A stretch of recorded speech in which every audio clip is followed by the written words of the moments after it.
하나님이 되게 엉뚱한 거를 우리의 삶에 시킬 때 참 이게 하나님 음성이 맞나? 라고 싶을 때가 되게 많아요. 그리고 그건 하나님 말씀하셨어도 듣기 어렵죠. 그럴 때 우리가 어떻게 하냐면 계속 회피합니다. 근데 회피해봤자 어차피 돌아가거든요.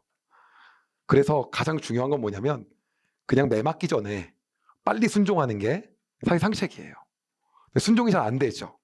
그 이유가 뭐냐면 우리의 이성과 그 다음에 우리의 어떤 생각들, 우리 안에 가지고 있는 기본적인 관념들이 우리를 잡고 있어서 그래요. 그것들을 깨뜨리는 거, 그리고 그것들을 깨고 순종하는 게 그게 믿음인데, 그렇게 살기 위해서 어떻게 해야 되는 것인가 라는 내용을 가지고 오늘 여러분과 함께 이야기를 나누려고 합니다. 우리가 성경의 역사를 보면요, 남유다는요 다윗에 이어서 솔로몬, 그리고 르호보암, 그리고 아비암, 열왕기서에 있는 용어로 하면, 그리고 아사에 이르기까지 5번째 왕조가, 다시 말하면 이렇게 5번째 왕이 이렇게 이어지고 있었어요. 한 왕조로요. 그런데 북이스라엘은요, 여로보암과 나답으로 인해서 첫 번째 왕조가 끝납니다. 바하사의 구테타로 인해서요, 바하사 다음에 엘라로 이어지는 하나의 두 번째 왕조가 끝납니다. 그리고 그 왕조를 시므리라고 하는 세 번째 왕조가 들어서게 되는데요. 놀라운 건 어떤 거냐면 그 시기에 아사가 계속 집권하고 있었고, 아사 집권 27년째 되던 해였어요. 아마 이전 영상을 봤다고 한다면 내용을 다 이해가 되실 겁니다. 그런데 놀라운 건 뭐냐면요, 시므리가 반역을 해서 엘라를 죽이고 새 왕이 되었는데요, 문제는 시므리가 사실 군대의 전권을 다 쥐고 있지 않았던 거예요. 또한 인심을 쥐고 있지 않았고요. 그래서요, 그 당시에 이스라엘 민심이 있었던 군사령관이 있었는데 그 사령관의 이름이 뭐였냐면 시므리가 아니라 오므리였어요. 네, 시므리, 오므리. 네, 재밌지 않습니까? 네, 그래서요, 시므리. 그래서 시므리 다음에 오므리가 있었는데, 그래서 사람들이 뭐냐면 오므리한테 시므리가 왕이 된 거 말이 안 되지 않냐, 진격하자. 그래서 군대를 이끌고 디르사로 쳐들어갑니다. 디르사라는 건 당시 이제 북이스라엘 수도라고 제가 말씀드렸고요. 그래서요, 조혜련 집사님 개그로 시므리를 오므리가 완전히 오므려 버립니다. 예. 근데 며칠 만에 시므리를 죽이는 거냐면요, 7일 만에 끝내는 거예요. 그래서 시므리 왕조가 7일밖에 안 갑니다. 근데 그것도 오므리가 죽인 게 아니라 왕궁 안으로 들어가서요, 불을 지르고요, 스스로 타 죽어요. 그렇게 시므리의 세 번째 왕조가 끝나는 거예요. 그리고 오므리 왕조가 이어집니다. 벌써 세 번째 구테타가 이어진 거죠. 어디요? 북이스라엘. 그동안에도 왕은요, 계속 아사 왕입니다. 그리고 시므리 왕조가 7일 만에 왜 끝났냐?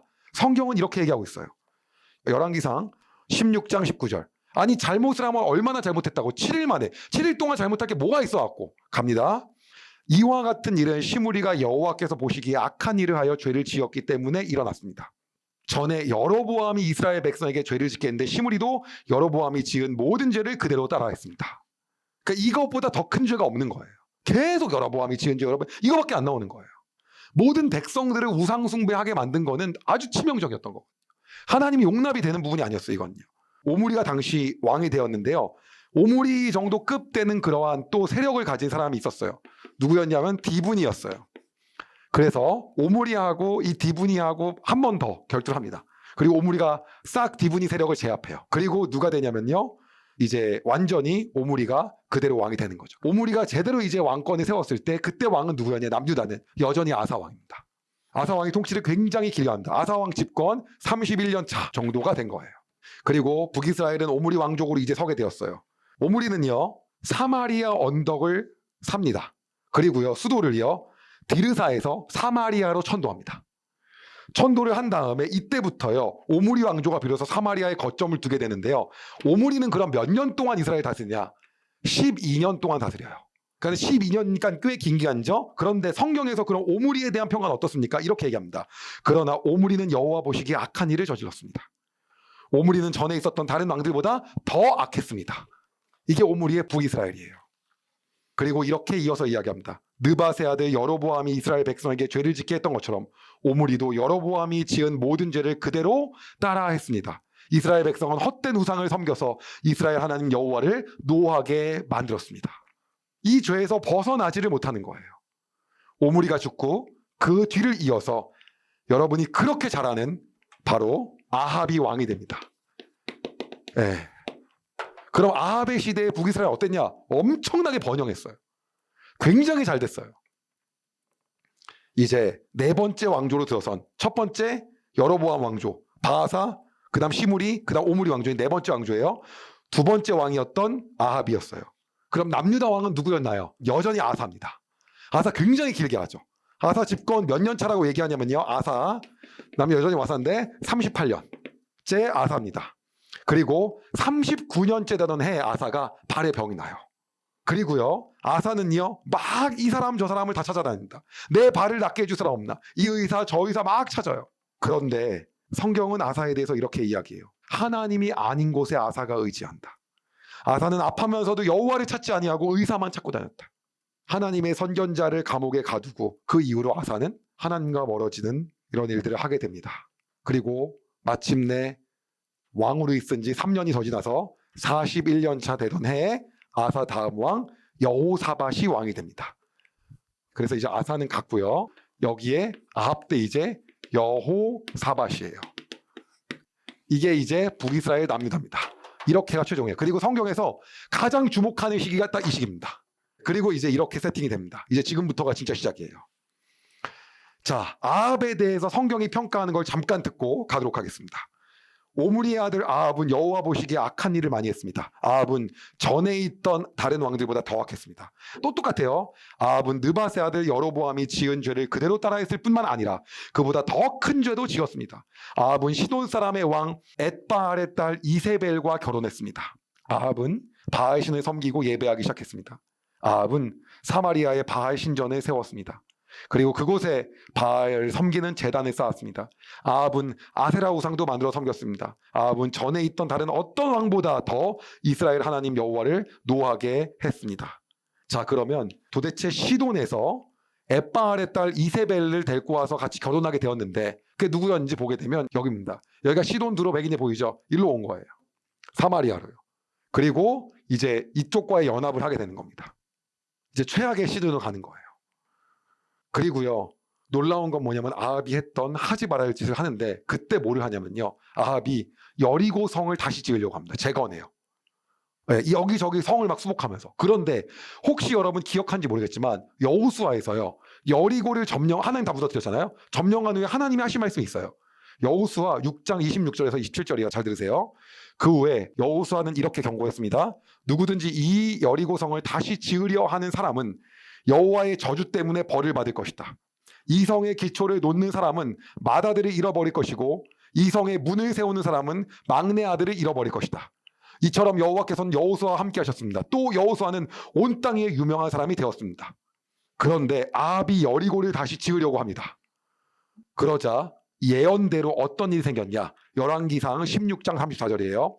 아합이 왕으로 있는 동안에 베델 사람 히엘이 여리고를 다시 세웠습니다. 히엘은 여리고성을 쌓기 시작하면서 맏아들 아비람을 잃었습니다. 그리고 성문을 세울 때에는 막내 아들 수굽을 잃었습니다. 그래서 여호와께서 눈의 아들 여호수아를 통해 하신 말씀이 이루어졌습니다. 한마디로 아합은 그냥 막 나간 거예요. 자신이 하고 싶은 모든 것을 다 합니다. 그리고 이때 하나님이 예비하신 사람이 등장합니다. 여러분이 너무 잘 아는 사람 드디어 나타납니다. 아합을 대적할 자, 그 이름 누구죠? 엘리야.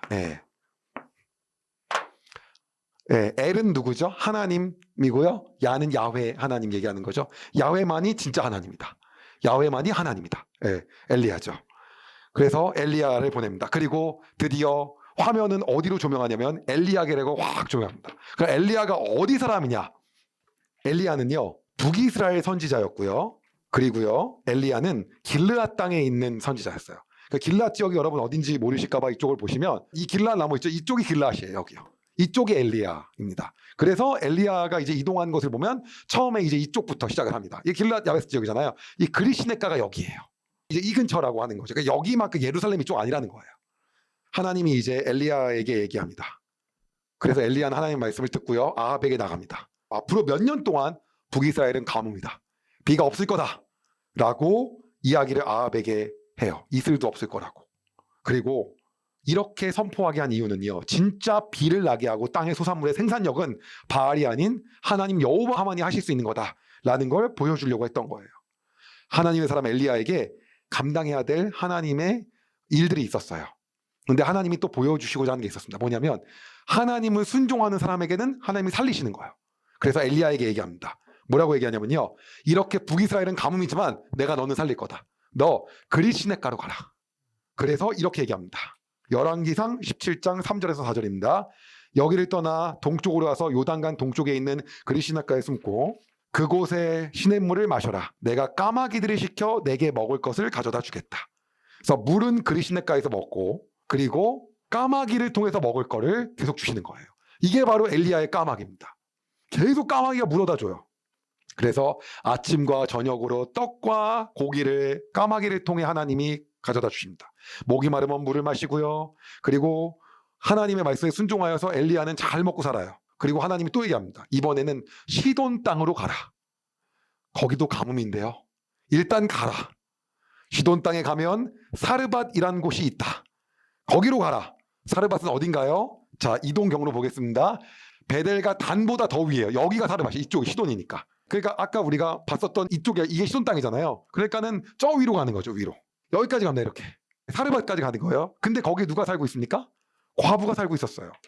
엘리야가 딱 보니까는 과부를 딱 보고 하나님이 여기 오라고 얘기하면서 물 좀 달라 그래요. 그리고 엘리야가 얘기합니다. 물 말고 빵도 좀 갖고 와라. 떡도. 그랬더니 기름병에 기름하고 밀가루가 아들하고 이제 하루 먹고 죽을 것만 남았다. 이거 먹고 죽으려고 한다라고 이야기해요. 빵은 전혀 없고 밀가루가 조금 있고 기름병에 기름이 있는데 마지막으로 먹고 죽으려는 참이었다. 근데 엘리야는요. 하나님의 말씀을 그냥 과부에게 이야기합니다. 엘리야가 말했습니다. 걱정하지 마시오. 집으로 가서 당신이 말한 대로 음식을 준비하시오. 그러나 먼저 조그마한 빵을 만들어 나에게 가져오시오. 그리고 나서 당신과 당신 아들이 먹을 것을 준비하시오. 이스라엘 하나님 여호와께서 말씀하셨어. 나 여호와가 이 땅에 비를 내리기까지 그 항아리의 밀가루가 결코 떨어지지 않을 것이며 병에 기름도 떨어지지 않을 것이다. 그리고요.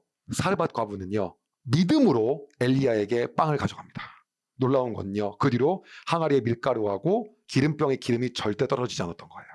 자, 이제 여기서의 핵심이에요. 엘리야는 아합에게 말하는 것 자체가 사실은 엄청난 일이었어요. 그러나 순종하고 얘기합니다. 그리 시냇가로 가래요. 아니 가뭄인데 시냇가 가서 뭐 하라고요? 물 먹다 죽으라고요? 까마귀가 와서 살려요. 그 다음 갈 곳이 있대요. 시돈 땅으로 가래요. 사르밧 지방이 있대요. 또 갑니다. 갔는데 상황이 어때요? 뭐 달라고 할 만한 상황이 아니에요. 우리도 뭔가 달라고 해야지 달라고 하지 않습니까? 달라고 할 만한 사람이어야지. 근데 빵 가져오래요. 하나님 채우실 거래요. 엘리야가 그 말에 순종합니다. 놀라운 건요. 사르밧 과부도 순종해요. 그리고 하나님이 채우십니다. 그런데 놀라운 건요. 하나님이 세우신 아합은요. 전혀 하나님을 순종하지 않아요. 하나님 말씀하시는 게 어떤 거냐면 딱 한 가지예요. 순종하냐 안 하냐는 거예요. 순종하면 뭐라는 거예요? 하나님이 이 상황을 들여 살리신다는 거죠. 그래서 상황이 아니라 믿음의 눈을 들여서 하나님을 보라고 하는 거예요. 이게 엘리야를 통한 메시지예요. 북이스라엘 상황은 그냥 가뭄이에요. 그런데도 뭐예요? 하나님의 말씀에 순종하는 순간 하나님이 그 일을 해결하는 거죠. 우리에게 가진 것이 없고 남은 것이 없어요. 그런데 믿음으로 순종하는 순간 하나님이 그 일을 행하시는 것이죠. 엘리야만의 순종이 아니에요. 사르밧 과부도 순종한 거죠. 그 모습을 통해서 오늘 우리에게 순종이 무엇인지 그리고 믿음으로 나가는 것이 무엇인지를 보여주시는 거예요. 믿음으로 그래서 살아가는 게 굉장히 힘들죠. 왜 힘드냐면 상황이 믿을 수가 없는 상황이니까. 근데 그럼에도 불구하고 하나님은 이야기하시는 거예요. 하나님 역사를 보면 여러분 되게 비슷합니다. 봐보세요. 시내산 언약 전까지 되게 많이 배려해 주십니다. 근데 그 다음엔 뭐냐면 계속 믿음으로 하라는 거예요. 요단을 건널 때 뭐라고 합니까? 먼저 밟으라는 거예요. 언약궤를 들고 서 있으라는 거예요. 그리고 요단을 건너고 나서 믿음으로 어떻게 합니까? 할례 받으래요. 막 발목을 다 자르래요. 막 거기 그 말들. 그거 어떻게 싸우라고요? 다 할 수 없는 거예요. 또 뭐 여리고를 돌 때도 마찬가지예요. 네, 가만히 있으래요. 계속이요. 계속 이어지는 게 어떤 거냐면 순종하냐 안 하냐예요. 구약은요 원리가 다 똑같아요. 하나님 말씀에 순종하냐 안 하냐, 하냐 안 하냐로 그냥 끝나는 거. 그래서 아주 이렇게 길고 긴 메시지 동안에 얘기하는 건 같은데 문제는 안 하는 거죠. 제가 여러분한테 여러 번 얘기했는데 이 원고를 저랑 같이 쓰는 저희 비서는 넌 크리스찬입니다. 근데 저한테 이런 얘기를 합니다. 어떻게 이제 성경이 3분의 1을 끝나서 절반으로 가는 이 시점까지도 주제는 하나밖에 없는 것 같다. 안 믿는 사람이 보는 관점은 그거예요. 주제는 하나밖에 없는데 왜 그 하나의 주제도 똑바로 못 지키냐? 다른 주제가 없는 건 거죠. 왜 도대체 예수님이 오셔가지고 바리새인들하고 사두개인들을 뭐라고 하십니까? 하나님을 똑바로 안 믿으니까요. 마음으로 안 믿으니까, 순종하지 않으니까. 결국 그거잖아요. 메시지는 계속 똑같은 거예요. 상황은 가뭄인데도 불구하고 순종하냐 안 하냐는 거죠. 오늘도 하나님 동일하게 이야기하시는 거예요. 말씀을 믿고 신뢰할 때 우리의 까마귀를 주시는 분이 하나님이시죠.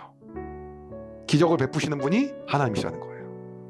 우리의 삶의 동일한 역사가 이 시대를 살아가는 여러분들에게도 일어나기를 소망합니다. 하나님 지금도 살아계신 분이십니다. 기도하겠습니다. 지금도 살아서 역사하시는 하나님을 찬양합니다. 우리의 왕 되시며 만유의 주 되시는 주님을 찬양합니다. 우리의 눈에 보이는 것이 없고 우리의 앞길이 캄캄할지라도 믿음의 눈을 들어 하나님 말씀하신 곳으로 가기를 소망합니다. 하나님 이야기하시는 곳으로 가기를 소망합니다. 우리 안에 계획이 없고 막막할지라도 주님 말씀에 순종하는 삶 살기를 소망합니다. 하나님께서 역사하시는 것들을 보며 살기를 소망합니다.